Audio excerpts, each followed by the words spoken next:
কিছু আছে ডিটাচ। এই যে দেখেন এই বাড়িটা একদম ডিটাচ, মানে কোনো বাড়ির সাথে এটা আর কি অ্যাটাচ না, এটা হচ্ছে ডিটাচ।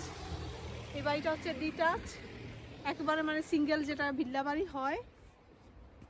এখানে বাড়িগুলি ডিটাচই দেখতেছি, যে আমার পিছনে যে বাড়িগুলি দেখতেছেন এগুলি আসলে ডিটাচ। ডিটাচ বাড়িগুলিতে আসলে একটা সুবিধা আছে, যেটা নাকি যে অন্য পাশের বাসার বাচ্চা হোক যেটা হোক, যতই সাউন্ড করুক না কেন, যতই মানে বাচ্চারা অনেক সময় ডিস্টার্ব করে বা অনেকে মিউজিক দিয়ে গান শুনে, তো যেটাই করুক না কেন, তো কোনো আর কি সমস্যা হয় না, পাশের লোকের কোনো সমস্যা হয় না, কোনো ডিস্টার্ব হয় না আরেকজনের।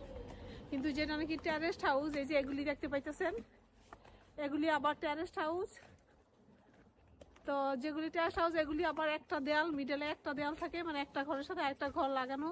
তখন আর কি, আর পাশের বাসায় যদি কোনো সাউন্ড করে বা বাচ্চা থাকে, সো সাউন্ড করে বা বাচ্চা থাকে, তখন হয়েছে মানে ইয়ে হয়, পাশের লোকের সমস্যা হয়। আর এই দেশে ইংল্যান্ডে যেটা হয় যে একজন আরেকজনকে কোনোভাবেই সমস্যা করতে পারবে না, এটার কোনো নিয়ম নাই। যে আনন্দ করুক, হাই মিউজিকে হাই ভলিউম নিয়ে গান শুনুক, যে যাই করুক, মানে যে যাই করুক, এটা তার ব্যাপার, এটা অন্যজনের কোনো ম্যাটার করে না। কিন্তু আরেকজনকে কখনোই ডিস্টার্ব করা যাবে না। তো টেরেস্ট হাউসগুলিতে থাকতে গেলে একটু সাবধানে থাকতে হয়, যাতে অন্য পাশের বাসার মানুষের যেন কোনো সমস্যা না হয়, এদিকে আর কি একটু খেয়াল রাখতে হয়। তো টেরেস্ট হাউসের মানে একটু অসুবিধা হইলো এটা, যে খুব সাবধানে আর কি টেরেস্ট হাউসে থাকতে হয়, পাশের লোকের জন্য কোনো সমস্যা না হয়। আর ডিটাচ হাউসগুলিতে আবার কি খুবই সুবিধা আর কি থাকতে। তবে ডিটাচ হাউসগুলি আসলে খুবই এক্সপেন্সিভ। এখানে যদি কিনতে যায় সেই ক্ষেত্রেও কিনতে গেলেও ডিটাচ হাউসগুলি অনেক বেশি এক্সপেন্সিভ হয়। আর টেরেস্ট হাউসগুলি একটু কম প্রাইসে পাওয়া যায়।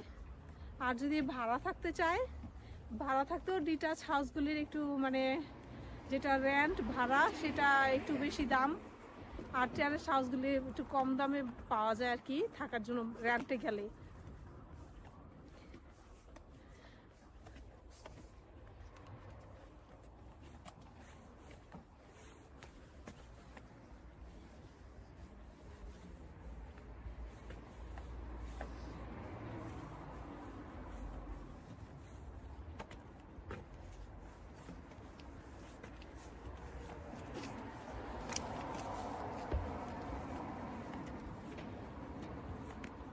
তো আমি অলমোস্ট আইসা পড়ছি এখন আর কি। দেখেন এই বিল্ডিংটা আমার পিছনে যে বিল্ডিংটা, এটা কিন্তু অনেক পুরাতন একটা বিল্ডিং। আমি এখন রাস্তা পার হবো।